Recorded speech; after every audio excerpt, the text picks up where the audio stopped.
We're just over a week away from the NFL season returning, so let's take a look at some of the most bet NFL futures per bet MGM. CJ Stroud, the heavy MVP favorite right now over at MGM per the public at 11.5% of total bets placed. Amon-Ra St. Brown getting all the love over the other wide receivers at 10%. Of course, you got to look at Bo Nix being named QB1, the money pouring in on the Broncos starting quarterback at over 22% to win the Offensive Rookie of the Year.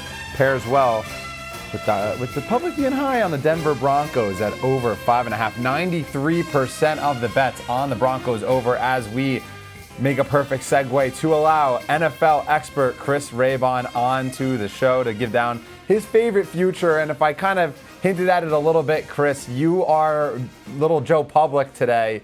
You like the Denver Broncos to go over their 5.5 wins. I never thought I'd see the day of you joining forces with the public.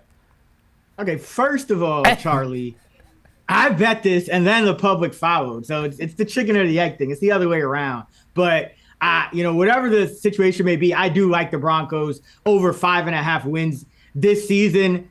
First of all, this was a team that wasn't even that bad last year. So they had 8 wins, but they weren't quite that good. They had 7 Pythagorean wins. So that means they were about a 7-win team. And now the biggest change is you're going from a cooked Russell Wilson to rookie Bo Nix at quarterback. But I don't really think that's a big downgrade. And I think a lot of what Russ did last year was just Sean Payton. Sean Payton, after the first 4 or 5 weeks of the season, he essentially started hiding Russ. He was attempting well under 30 passes a game, and the Broncos were able to win like that. And I think Nix is much more well-suited for this offense. He can get the ball out a lot quicker than Russ, sees more of the field. So even as a rookie, I think Nix could be an upgrade on Russell Wilson. And then, talk about Sean Payton, 9-5-2 over his preseason win totals in his career.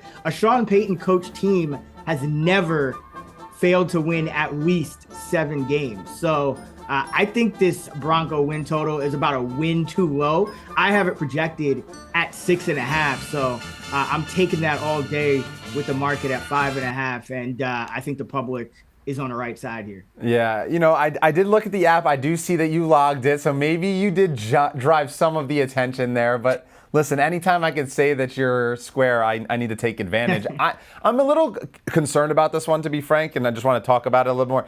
The schedule is where I kind of get a little heebie-jeebies. At the Jets, at Baltimore, at KC, at the Chargers, at Cincinnati.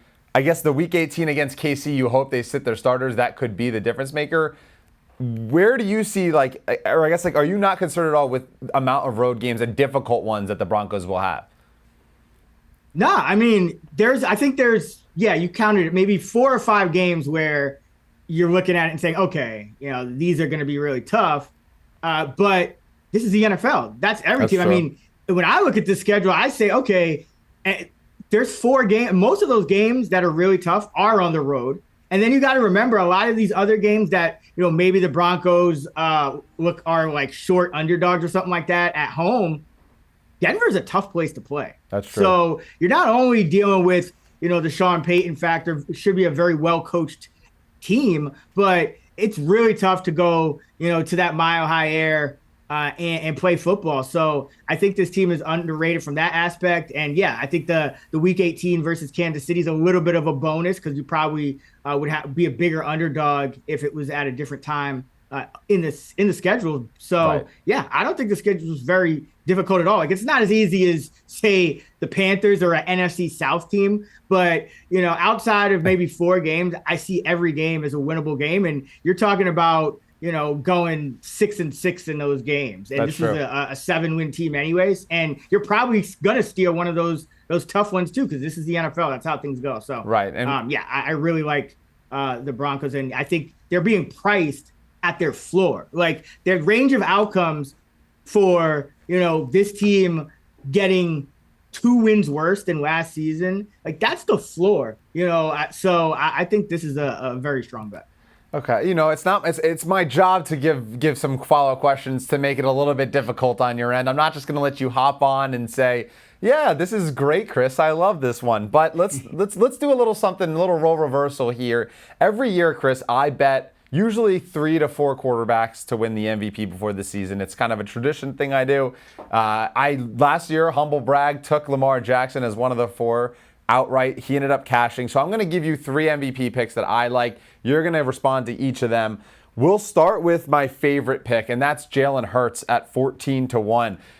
I think that this is a smash spot on Jalen Hurts, like anything north of 10 to 1. He's going to lead the Eagles offense in what is dynamic with Devontae Smith, now Saquon Barkley, who's an upgrade over DeAndre Swift, and A.J. Brown. And then you don't even factor in Dallas Goedert as well. Yes, Jason Kelce left. The tush push is still going to be there. Jalen Hurts is still going to get the carries inside the 5. So we're looking at a quarterback that's not only going to have the best weapons in the NFL, but also going to add, double-digit rushing touchdowns most likely to his name. I think, to win the MVP, you got to be in the 1 or 2 seed of your conference. I think the Eagles have more than enough talent and upside to win 13, 14 games here with Jalen Hurts leading the way. What do you think? Yeah, I mean, it would be great if Jalen Hurts was just a better passer of the football, because I think there are a lot of MVP candidates in that range.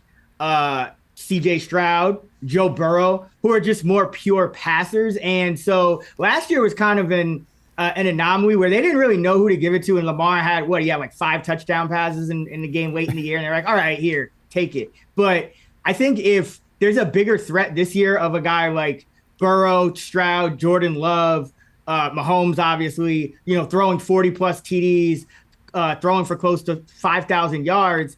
And let's say Jalen Hurts leads the Eagles to, double-digit wins with, 12 rushing touchdowns and 24 passing touchdowns or something like that.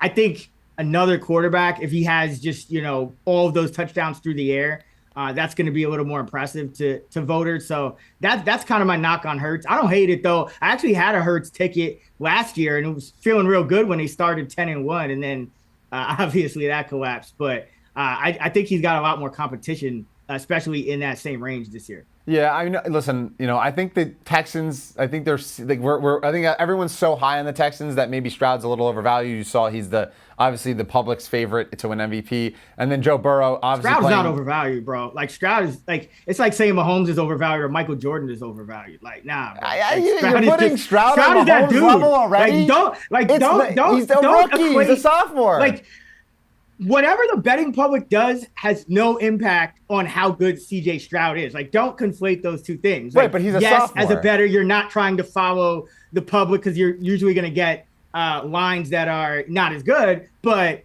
don't conflate that with any slander of CJ Stroud. The dude is amazing.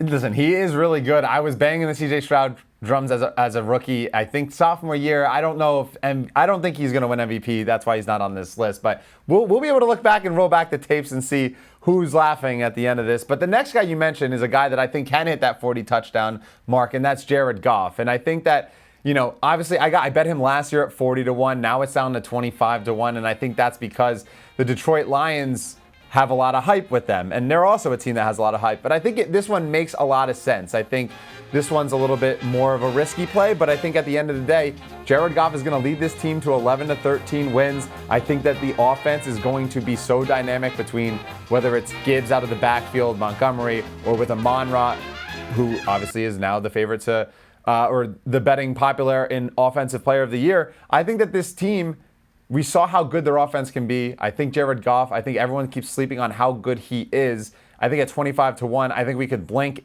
in week 8 and he's going to be not the heavy favorite, but like in the top 3 consideration of quarterbacks, thanks to the trio of schedule, talent, and numbers. I think you're stuck in 2023. Like this, I think last year was the year when it was the year to buy the Lions and they were going to win 11 to 13 games because, oh, yeah, they did. And they almost got to the Super Bowl. Now, I think it's a totally different situation. The Green Bay Packers are that team that's on the upswing with Jordan Love as a potential MVP candidate at quarterback. The Lions are going to have a lot of competition, not just from Love and the Packers, but from Caleb Williams and that stacked Bears team, even though he's a rookie. So I think you're a year late on this. And let's be honest, that Lion offense really runs because of the running game. Jared Goff, I don't think if Brock Purdy I think is a much better choice in that kind of realm of, okay, he's got everything around him to succeed and he's going to put up big numbers. But Jared Goff, I mean, he's like an Amon-Ra St. Brown injury away from having no wide receivers, really. They still don't know what they're doing at that third spot. They signed Tim Patrick to the practice squad. So there's a little bit of fragility there. I think the best part of that offense is that tandem of Jahmyr Gibbs and David Montgomery. And Jared Goff, he just puts up numbers because a lot of the games have been indoors. It's just how the schedule has worked out. But remember, if he goes outdoors in the cold late in the year or something like that, he's going to collapse. So, yeah, I don't like that at all. I think you're a year late with this one. I think the Lions are going to struggle a lot more to get to that, 11 to 13 win mark. I have 4,600 passing yards, 30 touchdowns last year. I think Jahmyr Gibbs is going to take a step up in the backfield. Yeah, last year. And I think he's going to do – I think that is not even as good as he can be with Jahmyr Gibbs taking another step forward. Probably going to be a way bigger option in the passing game.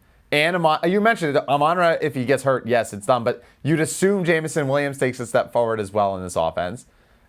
Listen, I think that they're better suited than the Packers, but we can talk about that a different day and argue about Lions versus Green Bay. And I'm not worried about Caleb Williams right now in his rookie season. But the last one I have here is a long shot. And it goes down the leaderboard, and it doesn't really go toward my whole, you have to win 11, 12, 13 football games and win your conference.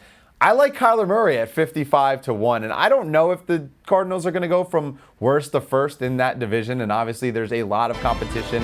Matt Stafford and the Rams, Brock Purdy and the 49ers, but Kyler Murray is a game changer when he's healthy. His legs, and I talked about Jalen Hurts, he's another guy that can rush for 10 plus touchdowns, rush for 500, 700 yards, and then the weapons that he has, we add Marvin Harrison Jr. That's a huge piece of the receiving core. Trey McBride is absolutely incredible, a dynamic, one of the best tight ends in all of football. James Conner out of the backfield, Trey Benson, whichever running back ends up taking over, they will be a great option for Kyler Murray to lean on. I think that this team is getting no respect in the market. I think that the floor is 6-7 wins. I think the ceiling is double-digit wins in a playoff berth. And I think if that happens, we're going to have this conversation about Kyler Murray come, the winter and be like, wait, Kyler Murray might win MVP. At 55 to 1, I have to take it.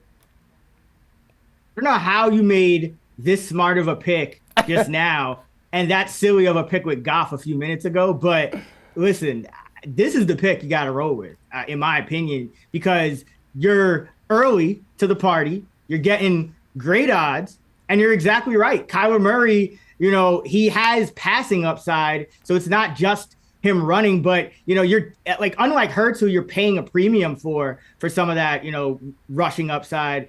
With Kyler Murray, you're getting it at a discount, and Kyler Murray tends to make the more memorable plays, right? When he's running the football. Remember that game against the Raiders where he just was scrambling for, I don't know, an hour, and then he finally hit, I think it was AJ Green for a 2-point conversion. You have the Hail Murray. Jalen Hurts is super boring when he scores his rushing touchdown. It's like, tush push or a little jog into the end zone because, he's just finds himself all alone. So I think Kyler is a smart bet. I don't think they have to, be the number 1 seed or even win the division necessarily. If the Cardinals get to double-digit wins, even if San Francisco's still, above them in the division, going, from the bottom of that division to double-digit wins on the back of Kyler Murray, I think that will put him in the conversation at least. And we saw Lamar kind of win a sleepy MVP last year. So I do think there's a lot more competition this year, but at 55 to 1, I think that's a really smart bet because I think the odds are better than that Kyler does, in fact, win MVP. We end the segment with a compliment from Chris Raybon. This is just like Goldilocks and the Three Bears. You came in, you said Jalen Hurts a little too hot, Jared Goff a little too cold, but Kyler Murray 55 to 1 is just right. Chris Raybon, thanks so much. Even though you're with the public on the Broncos, I root for you, my friend. Have a good one. They with me. They are with me.